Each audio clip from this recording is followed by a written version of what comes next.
Special episode of Everyday Struggle, episode 3233. We have a special guest today, T Pain, which is great. T Pain was great. We got to talk about a lot of stuff with the moderators. T Pain and Joe went at it a little. I love their little debates, and Joe, his knowledge of the industry and whatnot.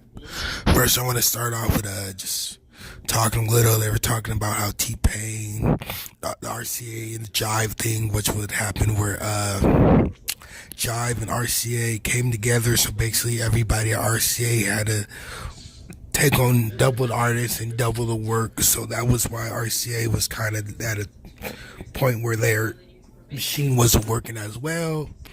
You know, and just more Meek news, I guess. Just talking about Meek in the case, and just basically the judge picking on him and him not doing the right things and him not taking the right accountability.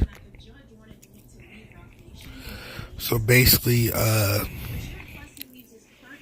Nicki and Remy came with a track. Basically, a Nicki jig. I don't think it's a Nicki diss track. It's just them teaming up together, and them teaming up together is the Nicki diss because they both have one common enemy. I hear the song is gonna be Smasher. I kind of hear a little bit. Sound like okay, maybe sell, give them the boost they both need. Remy's supposed to be coming with an album. She got the deal with Columbia, which is great. I know Nicki's coming, Cardi's coming. A lot of women are coming with albums right now, so it's gonna be a woman-dominated hip hop from December to February, I believe. So that look forward to that, and there's the women doing their shit.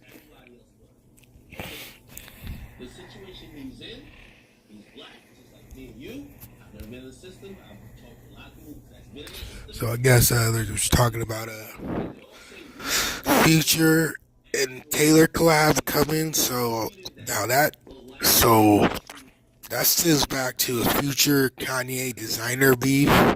So, instead of Kanye putting the Future on Pablo like he could have, he basically got designer to do the verse that he wanted him to do to sound like Future. Which, maybe that did something to Future in a way, and the Future is beef with Jay, and Jay and Kanye are back together as friends, and it's like, Future doing this thing. It just says, hey, I'm with Taylor. Taylor did do the Apple commercial with doing the Jumpman thing over Future's theme song. So that I knew it was coming. I feel like this is an Apple deal for Taylor and Future. They probably did that and pushed them together, but Taylor is fighting against the streaming services, so it might not be Apple. So basically, it's a lot of good talk with T-Pain about just the industry and stuff, the industry insides. Him basically saying like they screwed up his last album. His last album, he let the label do more and have control, and they didn't know how to pick the right singles. They didn't know the direction they were going, and it was better when he did it. He said his spins went off, so that last album the label did kind of put him in a situation which he was like, what. And that may be probably why he lost his buzz, He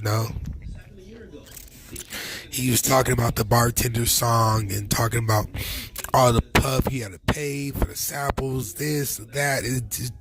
Man, it seems like T-Pain had to pay a lot of people in his day for like all the hits he had. He had hits, but he said deal with Mike Caren, he had a hit, but Mike Caren wanted to make it sound like this, make it do like this, and it worked. So shout out to T-Pain and Mike Caren. But like he said, Mike Caren is for Warner Brothers. He's not for the artist. So T-Pain saying that was real, and that was raw. Some people probably didn't get that. These executives are for the labels, they're not for the artists and their creativity. Like they always put T-Pain. They don't talk to T-Pain when they talk about these guys who do choruses, but T-Pain is one of the pioneers of auto-tune, and to have auto-tune and have a great voice, like who has that? Nobody has auto-tune and a great voice right now. Yeah.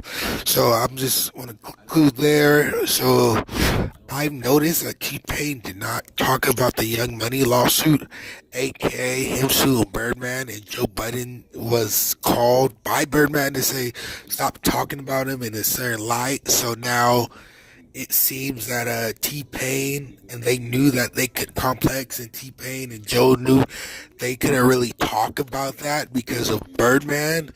They're all scared Birdman's out. So, I noticed that. I don't know if anybody else noticed that. So he says he has this new album coming out that everybody's gonna hate him for.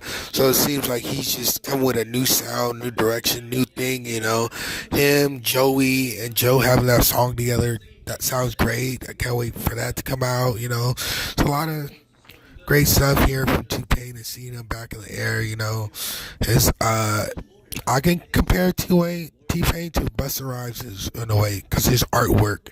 This is my review on Everyday Struggle. Nesco's pretty. Nesco's getting more open and comfortable with himself. I like that. Academics outfits he keeps wearing these crew necks. Him and these crew necks gotta stop. Joe Budden wearing Greg Ralph. Come on, Greg. Come on, Joe Budden. Wear a black man's line or something. Come on, Joe. His album probably cost 5 or 6 thousand. But still, if you can't support a black man or something, come on, Joe. I'm not being racist, but show love to. So I'm gonna just conclude that there for my episode of Everyday Struggle. Thank you for hearing me. Subscribe to Aries Hustle Media. More content, more videos coming soon.